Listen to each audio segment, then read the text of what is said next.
नमस्कार दोस्तों, आज हम लोग एक बार फिर सामाजिक विज्ञान भाग 2 इतिहास इकाई 1 यूरोप में राष्ट्रवाद इस पाठ का हम एक बार फिर पुनः अध्ययन करेंगे। तो आज का हमारा टॉपिक है विनाया सम्मेलन और मेटरनिख का उदय। तो विनाया सम्मेलन क्या है? तो यह एक तरीके से यूरोपीय देश के राजदूतों द्वारा 1815 ईस्वी में एक सम्मेलन का आयोजन किया गया था, जिसको विनाया सम्मेलन के नाम से जाना जाता है। और इस सम्मेलन का आयोजन उस समय मेटरनिख के द्वारा किया गया था। इस सम्मेलन का उद्देश्य था कि जो यूरोप में गणतंत्र की विचारधारा या स्वतंत्रता की विचारधारा चल रही है, उस विचारधारा को खत्म करके फिर पुरातन व्यवस्था को लागू करना। यानी जिस प्रकार से हम कह सकते हैं कि राजतंत्र यूरोप में पहले लागू था, उसी प्रकार के राजतंत्र को लागू करना। तो इसके अंदर जो जनता थी, कुछ जनता ये चाहती थी कि यूरोप के अंदर पुनः राजतंत्र आ जाए, और जनता की कुछ लोग ये चाहते थे कि राजतंत्र को समाप्त कर दिया जाए और यहाँ पे गणतंत्र की स्थापना किया जाए। तो मेटरनिख का एक तरीके से इस सम्मेलन का उद्देश्य यही था कि हमें पुनः क्या करना है, राजतंत्र की स्थापना करना है। इसलिए उन्होंने क्या किया कि इटली को कई छोटे छोटे राज्यों में विभक्त कर दिया। इटली को छोटे छोटे राज्यों में विभक्त कर दिया तथा जर्मनी को भी 39 राज्य प्रदेशों में विभाजित कर दिया। और फ्रांस को पुनः लुई 18वां, जो फ्रांस का शासक है, उसको पुनः लुई 18वां को वहां का राजा बना दिया गया। लेकिन लुई 18वां जो था, उसने जनता की भावनाओं को समझा और वो जान गया कि यहाँ पे दोबारा राजतंत्र बहाल नहीं किया जा सकता है। इसलिए उसने गद्दी को छोड़ दिया और छोड़कर उसके छोड़ने के बाद वहां का जो शासक है वो चार्ल्स 10वें को फ्रांस का नया शासक घोषित किया गया। इसके बाद आ जाता है हमारा दोस्त नया जो टॉपिक है 1830 की क्रांति। तो ये 1830 की क्रांति क्यों हुई? तो उसके भी कई कारण हैं। जैसे फ्रांस के अंतर्गत वहां का जो शासक था चार्ल्स 10वां, तो चार्ल्स 10वां एक निरंकुश तथा प्रतिक्रियावादी शासक था। यानी कि उसके पास हम ये कह सकते हैं कि वो शासन के प्रति अपनी जिम्मेदारी को नहीं समझता था, लेकिन उसके विरुद्ध में कोई भी व्यक्ति यदि किसी प्रकार की आवाज को उठाता था तो वो उसका प्रति उत्तर तुरंत ही दिया करता था। और जनता की जो भावनाएं हैं, उनका कद्र वो बिल्कुल भी नहीं करता था और उनको हमेशा दबाने की कोशिश किया करता था। साथ साथ में चार्ल्स 10वां ने संवैधानिक और लोकतांत्रिक, ये हम कह सकते हैं जो संविधान के अनुसार और लोकतंत्र के अनुसार जो क्रियात्मक चल रही थी, जो क्रियाएं चल रही थी, उसके अंतर्गत भी उसने कई प्रकार के गतिरोध उत्पन्न किया। जिसके फलस्वरूप क्या हुआ कि जो फ्रांस के अंदर स्थित उदारवादी नेता थे, उन लोगों ने चार्ल्स 10वें के विरुद्ध षड्यंत्र करना प्रारंभ कर दिया। अब इन उदारवादी नेताओं के षड्यंत्र को दबाने के लिए एक तरीके से चार्ल्स 10वें ने शक्ति का प्रयोग किया, यानी सैन्य शक्ति का प्रयोग किया और उनको दबाने की कोशिश की। जिसके फलस्वरूप क्या हुआ, पूरे फ्रांस के अंदर उसका विरोध किया जाने लगा, आंदोलन किया जाने लगा और फ्रांस की राजधानी पेरिस में भी इसका पूरी तरीके से विरोध किया गया। जिससे घबरा करके चार्ल्स 10वां फ्रांस को छोड़ करके ब्रिटेन भाग जाता है। और इस तरीके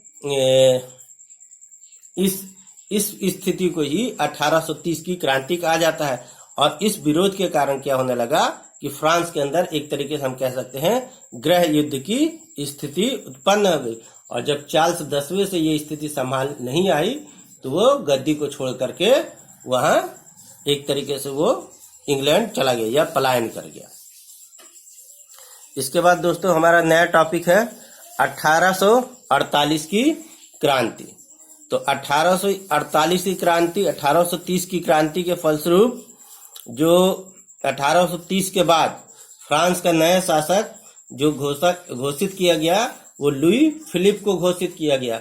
तो जो लुई फिलिप थे वो एक तरीके से उदारवादी नेता थे और वो बहुत ही महत्वाकांक्षी नेता थे। तो उन्होंने क्या किया था, अपने विरोधियों को खुश करने के लिए एक स्वर्णिम चतुर्थ वर्गीय योजना को, या हम कह सकते हैं नीति को लागू किया था, कि जिसके फलस्वरूप जो उनके हम कह सकते हैं विरोधी हैं उनके खिलाफ आवाज नहीं उठाएंगे। इसके बाद उन्होंने 1840 ईस्वी में गीजो को अपना प्रधानमंत्री नियुक्त किया, जो कि एक निरंकुश और कट्टर प्रतिक्रियावादी नेता थे, और उन्होंने किसी भी प्रकार से आर्थिक सुधारों के ऊपर या संवैधानिक सुधारों के ऊपर किसी भी प्रकार का कोई भी कार्य नहीं किया, और साथ साथ में वो किसी भी कार्य में रुचि भी नहीं लिया करते थे, जिसके फलस्वरूप क्या हो गया कि फ्रांस के अंदर बहुत ही अधिक मात्रा में बेरोजगारी फैलने लगी। बेरोजगारी हो गया, भ्रष्टाचार हो गया, और अराजकता एक प्रकार से फ्रांस में बहुत अधिक बढ़ गई।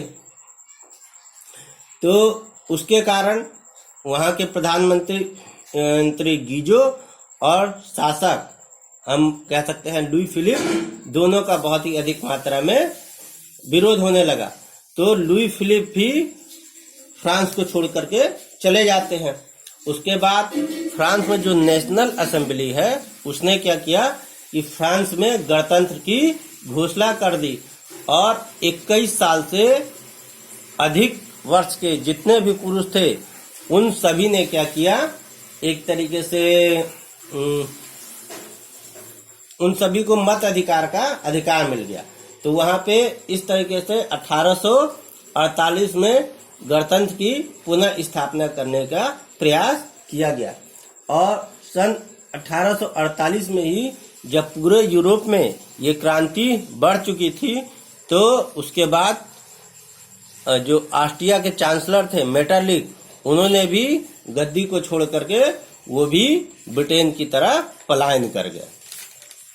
इस प्रकार 1848 की जो क्रांति है वो समाप्त हो गई। इसके बाद हमारा जो नया अध्याय है वो है इटली का एकीकरण। तो इटली का एकीकरण इसके कई बाधाएं भी थी और कई इसके सहायक तत्व भी थे। तो इटली के एकीकरण में कुछ भौगोलिक बाधाएं थी, जैसे इटली जो है वो 3 भागों में विभाजित था। एक उत्तरी इटली, दूसरा दक्षिणी इटली, और मध्य में पड़ता था रोम या पोप का क्षेत्र पड़ता था। तो ये जो तीनों जो क्षेत्र थे वो अलग अलग प्रकार थे, इसलिए इसको एकीकृत करने में बहुत अधिक हम कह सकते हैं कि कठिनाई पैदा होती थी। साथ साथ में इटली के अंदर जो थे कुछ विदेशी ताकतों का भी या विदेशी राष्ट्रों का भी हस्तक्षेप हुआ करता था, जैसे फ्रांस उस समय का एक शक्तिशाली राज्य देश था, और ऑस्ट्रिया। तो इन दोनों देशों का जो प्रभाव है हम कह सकते हैं कि इटली के अंदर था। उसके बाद इटली को एकीकरण तो सभी चाहते थे, जैसे वहां के शासक भी चाहते थे कि इटली का एकीकरण हो जाए, वहां की जनता भी चाहती थी कि इटली का एकीकरण हो जाए, और पोप भी चाहते थे कि इटली का एकीकरण हो जाए। लेकिन तीनों की जो चाहने की स्थिति थी वो अपने अनुसार थी। यानी जनता चाहती थी कि ये गणतंत्र देश बन जाए, पोप चाहते थे कि ये एक धार्मिक देश बन जाए, और जो शासक चाहते थे वो ये चाहते थे कि इटली का एकीकरण हो, लेकिन ये राजतंत्र के रूप में बन जाए, कि ये हमारे बाद हमारी दूसरी पीढ़ी इसके ऊपर शासन कर सके। तो इस प्रकार से हम कह सकते हैं कि इटली के अंदर बाधाएं बहुत अधिक थी। उसके बाद इटली के अंदर कुछ एकीकरण के लिए कुछ सहायक तत्व भी थे, जैसे मान के चलिए कि 19वीं शताब्दी के प्रारंभ होने पे इटली के अंदर क्या हो गया कि इटली के अंदर जो इतिहासकार थे, साहित्यकार थे और लेखक थे, वो अपनी प्राचीन सभ्यता का वर्णन करने लगे, या प्राचीन जो इतिहास था, गौरवशाली इतिहास था, उसका वर्णन वो करने लगे। तो एक तरीके से जो इटली की जनता है उसके अंदर एक प्रकार का जोश उजागर हुआ। इसके बाद नेपोलियन का पतन जैसे 1815 ईस्वी में हो जाता है तो वियना सम्मेलन होता है, और वियना सम्मेलन के द्वारा जो इटली का जो क्षेत्र था सर्डिनिया और पिडमाउंट, इन दोनों को मेटरनिख के द्वारा एकीकृत कर दिया गया था। उसके बाद एक गुप्त क्रांतिकारी दल था। गुप्त क्रांतिकारी दल कार्बोनरी का गठन किया गया, जो संविधान के सुधारों के लिए एक नागरिक आंदोलन को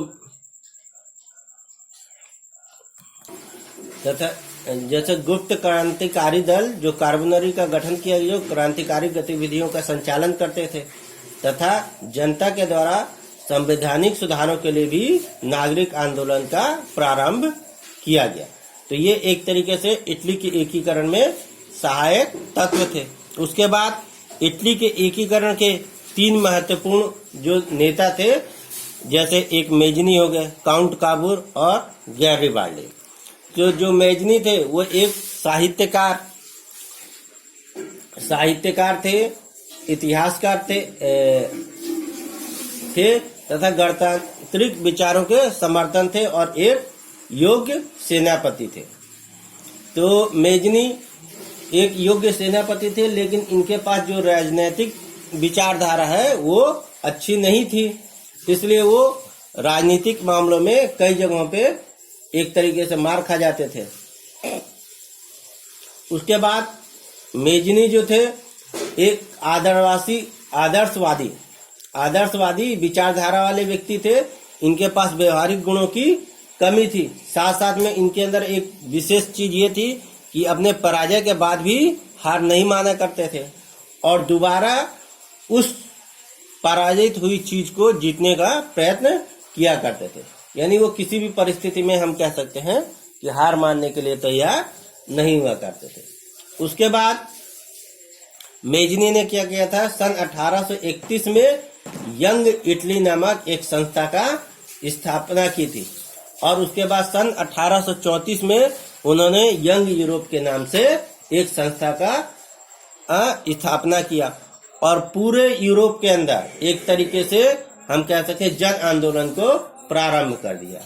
उसके बाद जो मेजनी थे संपूर्ण इटली का एकीकरण करना तो चाहते थे, लेकिन ऑस्ट्रिया के हस्तक्षेप के कारण उनका जो ये आंदोलन था ये पूरी तरीके से सफल नहीं हो पाया और इनके जनवादी आंदोलन को कुचल दिया गया और मेजनी की एक बार फिर पुनः हार हुई। उसके बाद वो इटली से पलायन कर जाते हैं।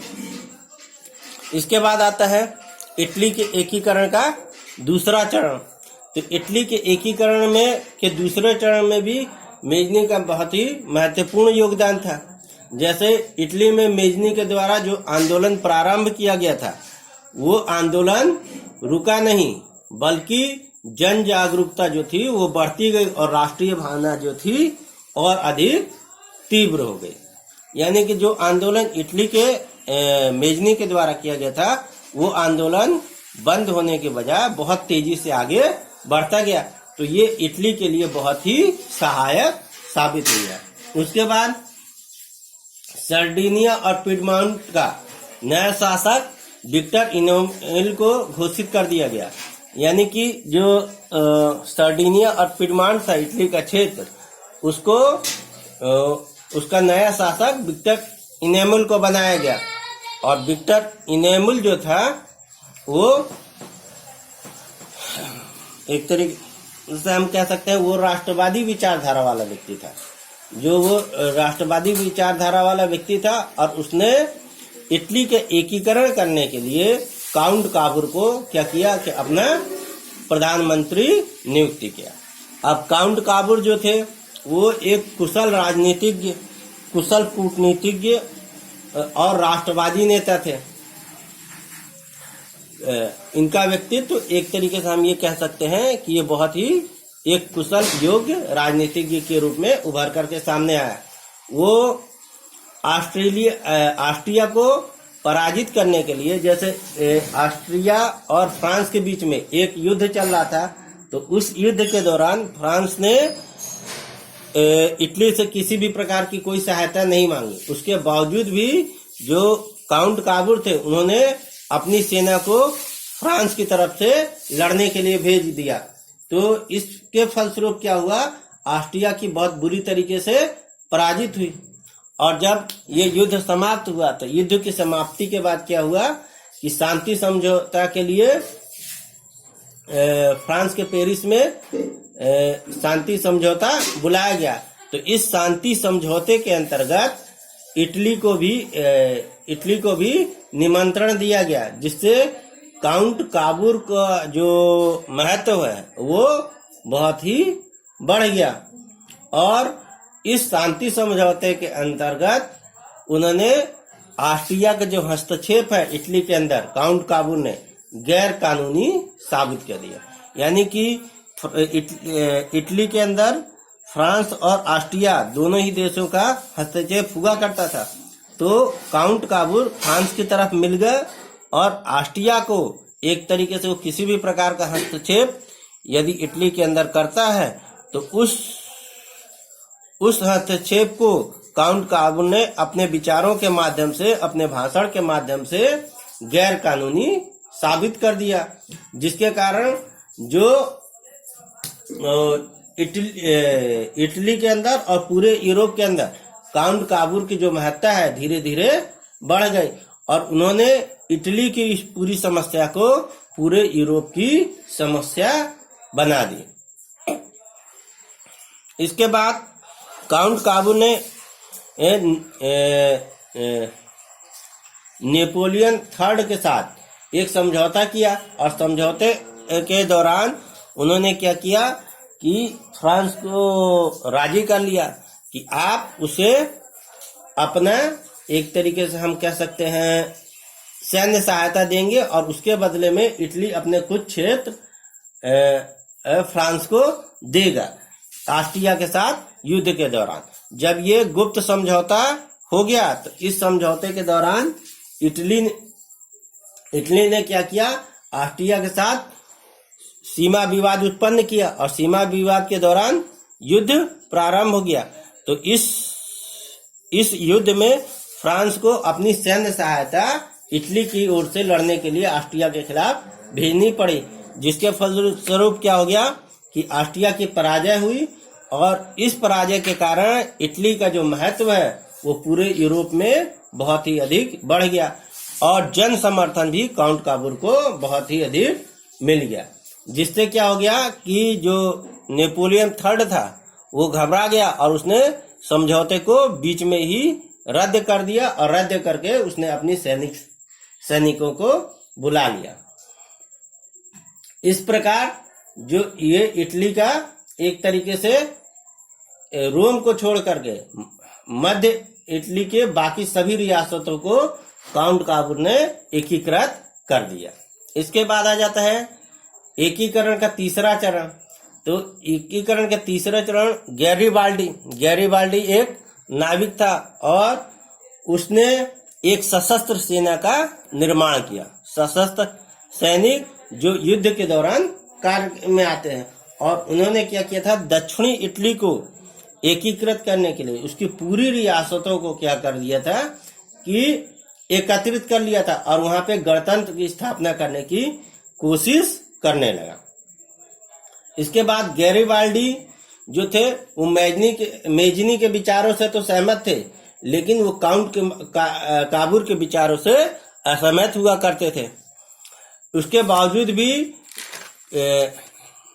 गैरिबाल्डी और काउंट काबूर मिल करके इटली की एकीकरण के लिए साथ में कार्य किया करते थे।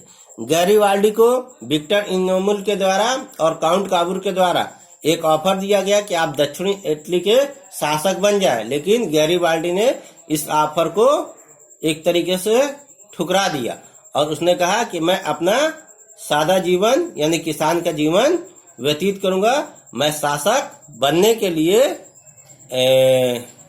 इटली के लिए नहीं लड़ा था, मैं अपने साधारण जीवन ही व्यतीत करूंगा, और वो छोड़ करके चला गया, शासन की बागडोर छोड़ करके चला गया और सामान्य किसान का जीवन व्यतीत करने लगा। उसके बाद इटली का एकीकरण।